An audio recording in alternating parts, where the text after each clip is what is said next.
What happens when a royal walks onto a talk show expecting soft questions, but instead gets cornered by the host? You won't believe what unfolds when Prince Harry sits across from Graham Norton and finds himself in a confrontation so explosive it left the entire audience in stunned silence. Did the Duke of Sussex cross a line? Or was Graham the one who pushed too far? The red chairs gleamed under the studio lights as the cameras rolled.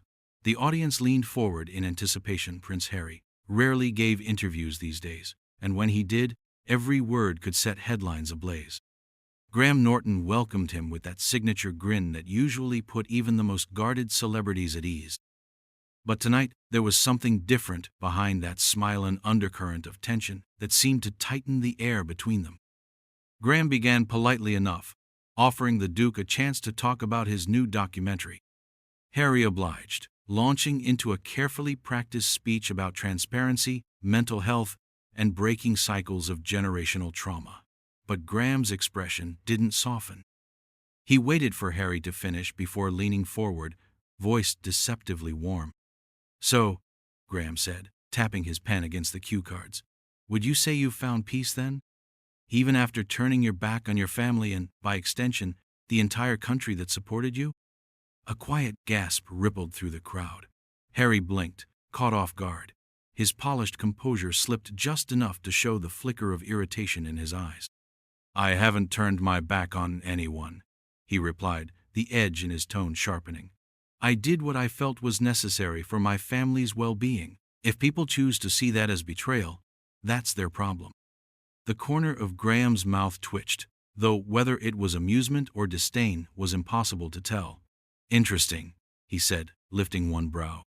"Because many people think you've profited quite handsomely from sharing grievances that you once claimed were private matters." Harry's jaw clenched. The studio lights seemed hotter now, amplifying the sudden, pulsing discomfort that filled the space. But Graham didn't stop there. He turned to the audience, as if inviting them into a secret joke. "Tell us," he continued, his voice dropping to a theatrical hush, "how does it feel to condemn the press, only to become the centerpiece of an even bigger media circusone you orchestrated yourself?" A low murmur spread through the rows of spectators. The control room technicians shifted uncomfortably in their seats. For a moment, Harry's eyes flickered to the cameras, as if weighing whether to walk out right then and there. Instead, he let out a breath, forcing a measured reply. "You have no idea what you're talking about," he said. "The press intrusion into my life and my family's levatia has been relentless. We never wanted this level of attention." "But you did sign deals worth tens of millions to share those private stories, didn't you?" Graham pressed, the question hanging in the air like a challenge no amount of PR spin could dissolve. The tension was thick enough to taste. Everyone could feel that this was no longer an interview, it was a trial. Graham leaned back in his chair, studying Harry with the curiosity of a man determined to expose a contradiction he believed was hiding in plain sight. Before Harry could answer, Graham spoke again, voice soft but unrelenting. "I think people watching tonight deserve to know, are you here because you care about telling the truth, or because you need the attention to stay relevant now that you've stepped away from the crown?" The audience went silent. Even the cameras seemed to hesitate. Harry's eyes narrowed, the slightest tremor in his hand betraying the storm building just beneath the surface. For a heartbeat, neither man spoke.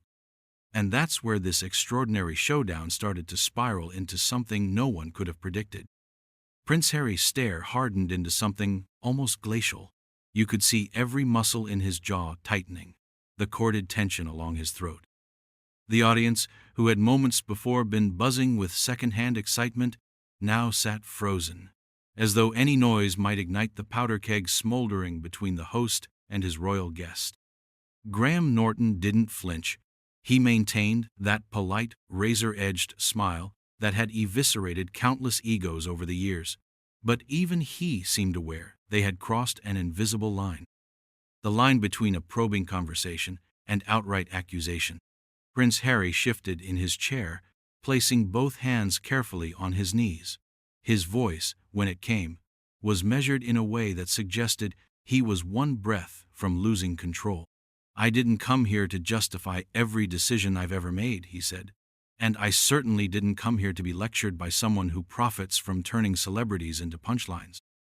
A collective exhale rippled through the studio, as though no one had dared to breathe until he finished speaking. Graham inclined his head, conceding nothing. "Fair enough," he replied, tapping his cue cards against the side of his chair. "But if you didn't come here to justify your choices, why are you here? Why agree to sit down and talk to me if you weren't prepared to answer hard questions? Because you must have known I wouldn't treat you like a saint." Harry let out a dry laugh, the sound brittle. "I'm here because I believe in the causes I talk about. Because I thought this was an opportunity to have an honest conversation, not a tabloid interrogation." "You see, that's the thing," Graham countered, voice soft but dripping with skepticism. "You want to be seen as an advocate for mental health and privacy. But every time you speak, every time you release a new documentary or a book, you pull your own family's pain back into the headlines. You can't pretend you're above the very circus you helped create." He paused, letting the words sink in. The silence was punctuated by the distant hum of the studio's equipment, the muffled cough of someone backstage. Harry's gaze locked onto Graham's with a ferocity that made the host blink. "You think you're clever," Harry said slowly, "but all you're doing is proving exactly why I left. This appetite for scandal. This compulsion to pick apart every word until there's nothing left but outrage. I'm not going to apologize for trying to protect my family." Graham didn't look away. His voice dropped even lower. "But you'll profit from their stories, won't you?" It was as though the words had been struck like a match. Harry's face went pale, then flushed with heat. His hands clenched into fists so tight that the knuckles blanched white. The audience collectively shifted, many of them no longer trying to hide their discomfort. Some had their hands pressed to their mouths, as though to keep from gasping aloud. "You are unbelievably arrogant," Harry shot back, his voice trembling with the effort it took to keep it steady. "You sit there and pretend you're asking insightful questions, but really you're just performing. You don't care about the truth, you care about ratings." Graham's expression didn't flicker. "And you don't care about the contradictions in your own story?" "Contradictions?" Harry echoed, incredulity seeping into every syllable. "What contradictions? That I spoke out about the toll the press took on my mental health? That I tried to explain why it was impossible to stay in an institution that refused to protect us?" Graham lifted his eyebrows. "And yet you're here on television doing exactly what you say destroyed you." It was the point of no return. There was no way to smooth this over, no last-minute pivot back to polite banter about charity work. The air itself seemed to curdle with resentment. You could feel the audience teetering on the edge of some anticipation, horror, maybe both. Harry leaned forward, his voice lowering until it was barely more than a growl. "You don't know me," he said. "You don't know what my wife and I went through. You think because you've read a few articles or watched a few interviews that you understand the years of lies and manipulation and abuse. You don't." Graham's eyes didn't waver. "Then enlighten us," he said. "If this is your moment to set the record straight, do it. But don't sit here pretending you're a victim when you've built an entire brand out of that narrative." The words landed like a slap. Harry exhaled sharply, as if the force of them had physically knocked the wind from his lungs. For a moment he looked off stage, as if contemplating whether to stand up and end this spectacle right then. But something in him refused to back down. "You want me to be the villain," he said quietly, "because it makes for a better story. But I'm not going to sit here and give you the satisfaction." Graham tilted his head. "Maybe you already have." And that was it, the moment the tension stopped simmering and finally boiled over. Harry's hands unclenched only long enough for him to grip the arms of the chair, his shoulders drawing tight with barely restrained fury. "You are exactly what's wrong with media," he spat. "You pretend you care about nuance, but you don't. You pretend you care about mental health, but you don't. All you care about is having the most provocative headline tomorrow morning." The studio was so silent you could hear the cameras adjusting their focus, the soft whir of the lenses zooming in to capture every flicker of rage in his expression.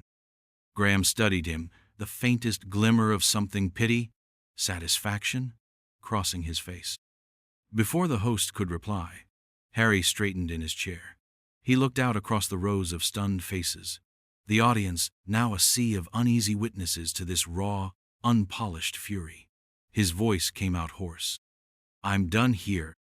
A wave of murmurs swept through the studio, as though no one was sure they'd heard him correctly.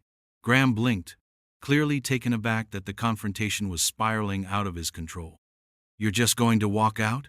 he asked, voice rising a fraction. "That's it? No final word to defend yourself?" Harry's eyes were bright, with something unnamablerage maybe, or the certainty that nothing he said could change the story that would be told about him by morning. "You can twist my words all you want," he said, "but I'm not going to sit here and let you turn my life into your spectacle." He pushed himself out of the chair, the movement abrupt enough that the boom mic had to swing upward to follow. For a heartbeat, no one moved, not the production assistants clutching their clipboards, not the audience half rising from their seats. And in that suspended moment, Graham's expression finally cracked. A flicker of disbelief passed across his face as he realized that, for once, he hadn't been able to control the narrator, the man in the chair across from him. Harry turned to leave, but then paused, looking over his shoulder with the coldest stare of the night. His voice was low and flat when he spoke. "Enjoy your headlines." With that, he started walking toward the edge of the set. The cameras tracked him, the bright red lights blinking, immortalizing every step of his exit. Graham sat frozen, cue cards resting limply in his lap, as the echo of Harry's departure hung in the charged air. But the confrontation wasn't quite over. Not yet. Because before he reached the curtain, Harry turned back one final time, and what he said next was the moment no one in that studio would ever forget. Prince Harry paused at the edge of the set, framed by the rich crimson curtain that had, moments ago, looked so inviting, like a velvet promise of easy conversation and polished sound bites. Now, it looked more like the threshold of a courtroom where he'd been tried and sentenced in real time. He turned slowly, and for an instant, every movement in the studio seemed to freeze. Even Graham Norton looked momentarily unsure whether he was about to be publicly humiliated or offered some final olive branch. The audience held their collective breath. You could feel the vibration of hundreds of phones being lifted, screens quietly recording every second. Harry's face was pale, but his voice was clear, carrying all the way to the last row. "You know," he said, gesturing back at Graham with a sweep of his hand, "it's easy to sit there and act like you're the only one entitled to ask questions. Like you get to decide which parts of my story are worthy of respect and which parts are fair game for your little performance." Graham swallowed, his jaw tightening as he tried to regain the control that had slipped so definitively from his grasp. But he said nothing. Harry took another step forward. The studio lights shone across his face, picking out the faint flush of anger that hadn't faded. "I've spent years watching people like you pretend you care," he continued. "Pretend you're giving someone a chance to explain themselves. But the truth is, you are never listening. You are waiting to pounce, waiting for the moment you could say something that would make headlines." Someone in the audience let out a strangled half-laugh, quickly muffled. Graham opened his mouth, but Harry cut him off before he could speak. "I'm not ashamed of anything I've said," he went on. "I'm not ashamed that I walked away from an institution that refused to protect my family. I'm not ashamed that I've spoken about my mental health. And I'm not ashamed that I've tried to build something of my own because I refuse to be defined by people who never bothered to understand me." His words were sharp and controlled, no longer the raw outpouring of frustration they'd been moments ago. It was something colder, more deliberate, a final verdict passed down from the very person Graham had been trying to corner. The camera zoomed in, catching every flicker of Graham's expression as he shifted in his chair, forced into the role of silent witness. For the first time in a long career of teasing out confessions and controversy, he looked like he had nothing left to say. Harry's gaze swept across the audience.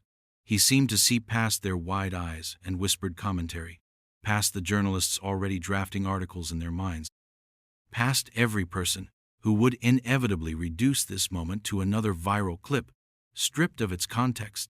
"This isn't entertainment," he said quietly. "These are people's lives." He let that sentence hang in the air, heavier than anything that had come before. For a moment, the only sounds were the quiet hum of the cameras and the low, uneven breathing of hundreds of onlookers. The entire studio seemed to be waiting for something: an apology, a handshake, a last attempt at reconciliation. But none came. Harry's shoulders eased back, as though he had finally shed the burden of expectation. He looked at Graham one last time, and when he spoke, his voice had softened. "I hope someday you realize how much damage this does," he said, "because I won't be part of it anymore." With that, he turned his back on the host, the crew, and the sea of silent faces. His footsteps were unhurried as he passed through the curtain and disappeared into the shadows beyond the set. The hush that followed was so total, it felt almost sacred, a collective reckoning with the fact that something genuine and irreversible had just happened. The cameras slowly panned back to Graham Norton, whose usual composure had been hollowed out by the finality of Harry's departure. His hand hovered over the cue cards, but he didn't look at them. For a long time, he just sat there, his expression inscrutable.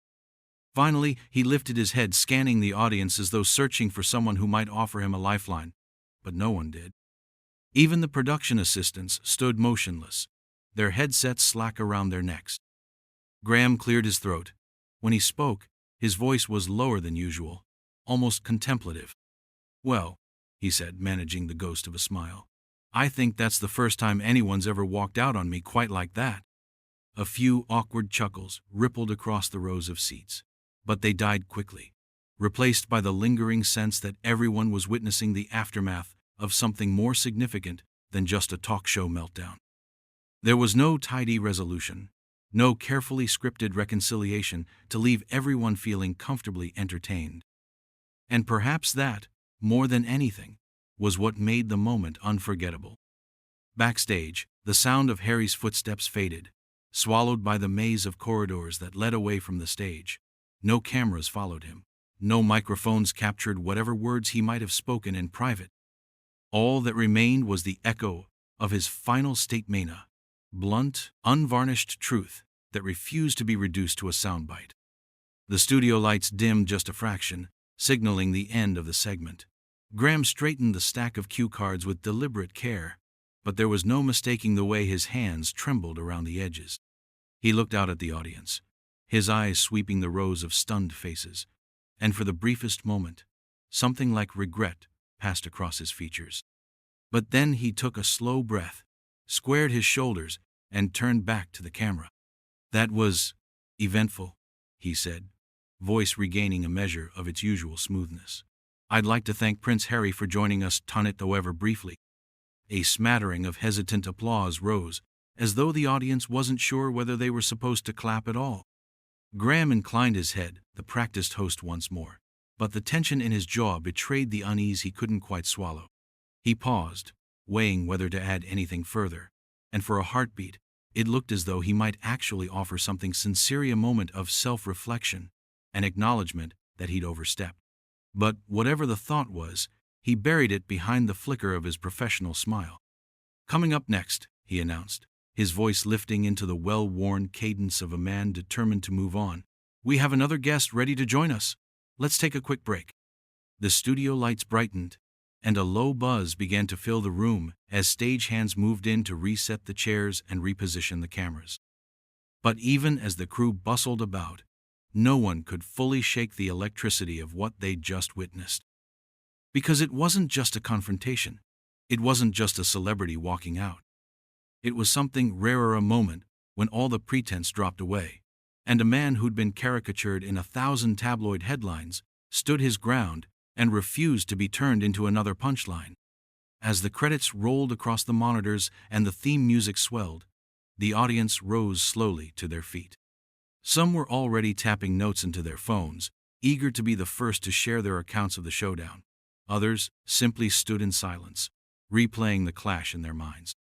Back in the shadows behind the curtain, the last of the camera feeds winked out, and the red recording lights finally went dark. The confrontation had ended, but the impact would echo far beyond that studio, fuel for headlines, commentary, and debates that would rage for weeks to come. And as the final shot faded to black, everyone watching knew exactly what they had seen: a public reckoning that neither Graham Norton nor Prince Harry would ever fully escape.